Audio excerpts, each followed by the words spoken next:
तो प्रदर्शनकारी छात्रों पर पैलेट गन के इस्तेमाल का मामला सुप्रीम कोर्ट पहुंच गया है। सीजेआई सूर्यकांत की बेंच में पैलेट गन इस्तेमाल करने की याचिका पर सुनवाई हुई। सुप्रीम कोर्ट ने केंद्र सरकार से पैलेट गन इस्तेमाल के एसओपी पर जवाब मांगा है, लेकिन पैलेट गन के इस्तेमाल पर पूरी तरह रोक लगाने से इनकार कर दिया। सुप्रीम कोर्ट में याचिकाकर्ताओं ने क्या दलील दी और कोर्ट ने क्या कहा, इस रिपोर्ट में देखिए।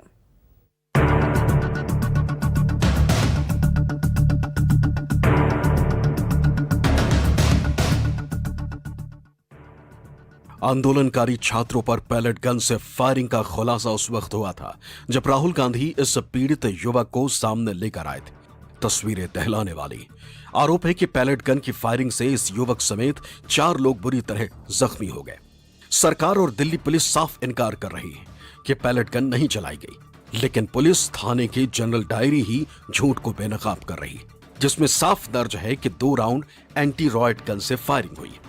20 जुलाई को आंदोलनकारी छात्रों पर पैलेट गन के इस्तेमाल को लेकर याचिका सुप्रीम कोर्ट में दायर की गई, जिसे आईबी के पूर्व स्पेशल डायरेक्टर यशोवर्धन आजाद और पैलेट गन से घायल हुए 2 प्रदर्शनकारियों प्रशांत कुमार सिंह और शेख इरशाद मंसूरी ने दाखिल किया।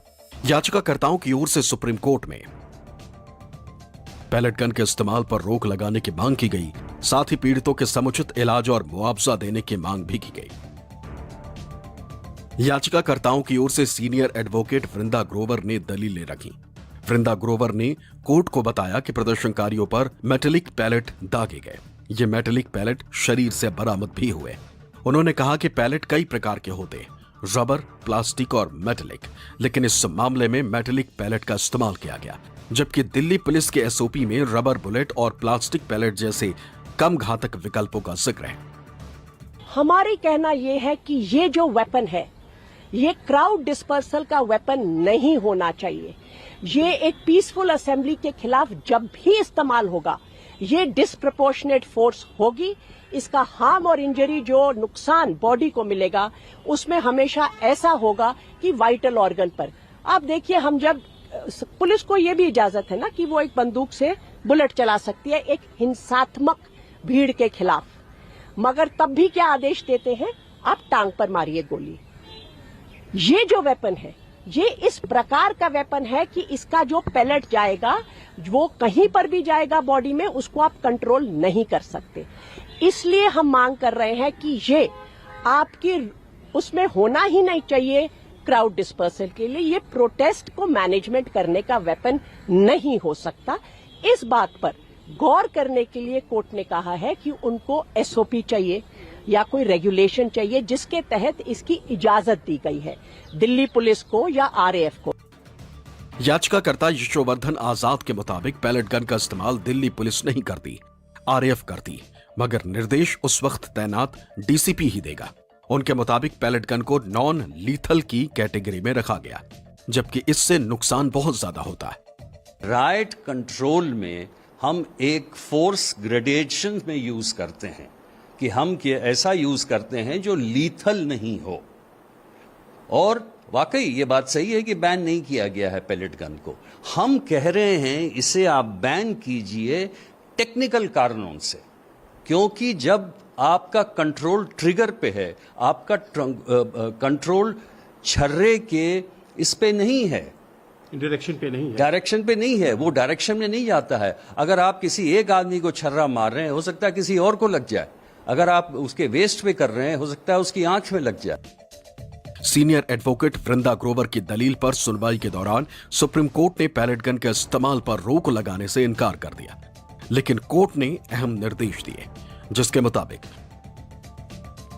दिल्ली पुलिस बल प्रयोग से जुड़े स्टैंडिंग ऑर्डर और ग्रेडेड यूज ऑफ फोर्स की पूरी प्रक्रिया पेश करे। जंतर मंतर पर तैनात आरएएफ के गोला बारूद, लॉग और डिजिटल फुटेज को सुरक्षित रखा जाए।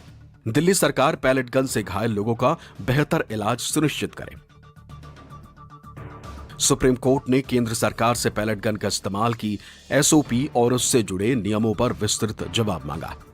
जो कागजात है कि इसकी आगे इंक्वायरी होगी, इन्वेस्टिगेशन होगी, जो भी स्वरूप सुप्रीम कोर्ट इसको देगा, एसआईटी का की तरफ इशारा हुआ है 28 जुलाई के आदेश में, उसमें जो कागज है, जो रिकॉर्ड है, जो रजिस्टर है, जो लॉग बुक्स है, जिससे ड्यूटी रजिस्टर पर कौन गया? आप सबने वो वीडियो देखा है जिसमें वो पेलेट गन आरएएफ का सिपाही एम करके मार रहा है डायरेक्ट प्रोटेस्टर्स पर। वो कौन कौन लोग गए थे, उसमें कितने पेलेट गन्स दिए गए थे, कितना एम्यूनिशन दिया गया था, इस सब का रिकॉर्ड रजिस्टर आरएएफ के पास होता है। उस सबको अभी प्रिजर्व करने की जरूरत है ताकि जो भी इंक्वायरी हो वो एक कॉम्प्रिहेंसिव होलिस्टिक इंक्वायरी हो सके। सुप्रीम कोर्ट ने यह भी कहा है कि असाधारण परिस्थितियों में भीड़ को तितर बितर करने के लिए पैलेट गन के इस्तेमाल की इजाजत दी गई और जब तक उन पुलिस नियमों को चुनौती नहीं दी जाती तब तक इनके इस्तेमाल को अवैध नहीं माना जा सकता। कोर्ट ने याचिकाकर्ताओं को अपनी याचिका में संशोधन करके इन नियमों को चुनौती देने का भी निर्देश दिया है। दिल्ली से संजीव त्रिवेदी की रिपोर्ट, न्यूज़ 24।